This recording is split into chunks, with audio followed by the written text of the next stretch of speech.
Où est la clé? La clé, elle est dans la serrure. Tu la laisses toujours sur la porte. Mais où est la porte? La porte, elle est en face de toi. Et la clé, elle est dans la serrure. On n'a pas le choix, il faut le mettre en EHPAD. Ton père, avec sa retraite de prof, peut pas souffrir. Et personne dans la famille n'a ce type de moyens. Alors c'est un personnage que j'aime autant que les autres personnages du film. Tête de mort. Ça me fait mal de penser que tu vas retrouver ta femme. Reste avec moi. C'est pas du tout un personnage que je juge ou sur lequel je cherche à porter un regard critique, bien que je comprenne très bien que cela puisse produire un regard critique chez les spectateurs, c'est pas le cas chez moi. Simplement, le film est raconté du point de vue de Sandra. Je ne montre pas la vie de Clément du point de vue de Clément, mais bien entendu, ça ne veut pas dire que il n'aime pas profondément son enfant, etc. Et même la mère de son enfant, bien qu'on comprendra que leur relation est un peu arrivée au bout. Je comprends très bien qu'on puisse le juger sévèrement, critiquer le fait qu'il trompe sa femme, son indécision aussi, le fait qu'il vit cette relation avec Sandra, puis il revient, il repart, il revient, enfin il y a toute une hésitation, mais ils peuvent aussi traduire une faiblesse qui, à mes yeux, ne les rend que plus humains.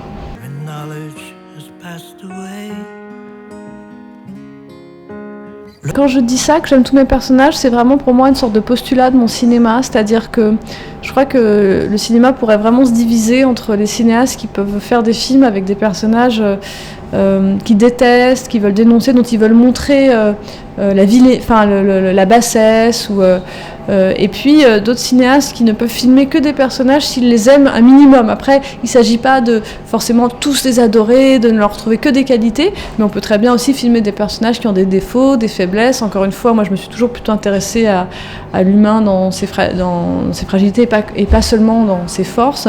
Ce qui était terrible pour lui, c'est de se rendre compte que c'était son cerveau qui se détraquait. Parce que toute sa vie, il l'avait consacré à la pensée. Pour moi, la condition sine qua non pour filmer un personnage, c'est de pouvoir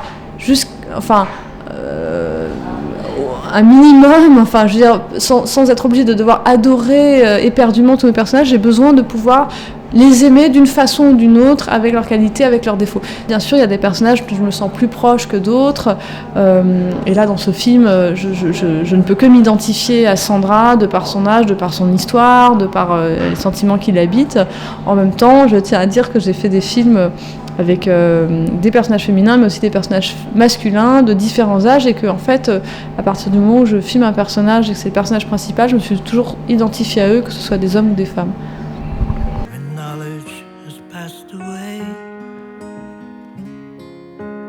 Ça a été un tournage assez simple, heureux, bien que avec une symbiose vraiment grande entre les acteurs qui s'entendaient très très bien, notamment Léa et Pascal, qui avaient beaucoup de scènes ensemble et qui se connaissaient pas avant et qui ont développé très vite une grande complicité. Ce qui m'a aidée dans le tournage de scènes qui par ailleurs n'était pas toujours évidente, puisqu'on a tourné beaucoup des scènes dans des hôpitaux, dans des EHPAD, en activité.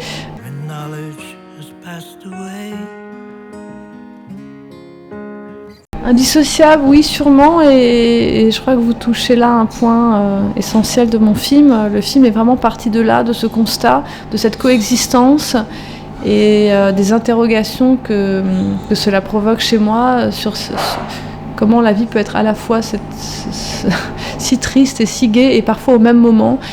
Moi, tu me vois? Ah bah oui, bien sûr, oui, je te vois. Et est-ce que tu peux me dire si j'ai les cheveux courts ou longs? Il pourrait être long. En fait, c'est dans le bonheur qu'on rencontre, qu'on peut puiser la force d'affronter le malheur. Et j'en ai fait l'expérience, mais comme presque tout le monde, je pense, tôt ou tard dans sa vie, on apprend à supporter la souffrance, le malheur. Et ce qui nous permet de le faire, c'est quand même, et ça c'est vital, de trouver un bonheur.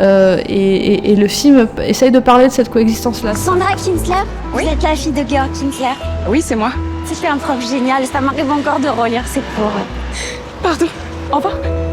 Sandra va trouver, peut-être, même si le film ne le dit pas explicitement, mais plus de force et le courage d'affronter le déclin de son père en puisant dans la joie que lui donne la redécouverte de l'amour.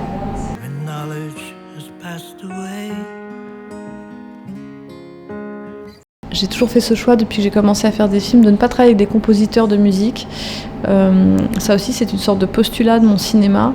J'aime bien l'idée de faire rentrer dans l'univers de mon film une musique qui a sa propre histoire, qui n'a justement pas été écrite pour le film. Pour moi, c'est comme si ça donnait une dimension supplémentaire, ou que ça une nouvelle perspective, une âme supplémentaire au film finalement. C'est comme on ferait venir un autre personnage ou un autre comédien. C'est des musiques qui ont leur histoire, et leur histoire n'est pas celle du film, mais je les greffe sur le film. Et c'est cette rencontre-là qui m'a toujours inspirée. Donc ce qui m'intéresse beaucoup, c'est d'articuler la musique et le silence. Donc c'est aussi une chose qui définit ma manière de travailler sur la musique, c'est-à-dire plutôt que d'en mettre énormément partout, comme beaucoup de cinéastes. D'ailleurs, souvent, on s'en rend même plus compte, tellement il y en a. Moi, j'aime bien qu'il y ait des grands moments non musicaux, et que la musique, du coup, quand elle arrive, par contre, elle soit pleinement là, qu'elle ait qu'elle prenne une forme d'ampleur, et qu'on l'entende, qu'on l'écoute, comme les personnages l'écoutent. Donc, en fait, j'ai un usage assez parcimonieux de la musique, mais en même temps, quand la musique est là, elle est faite pour être entendue, et elle a pratiquement un rôle actif dans les scènes.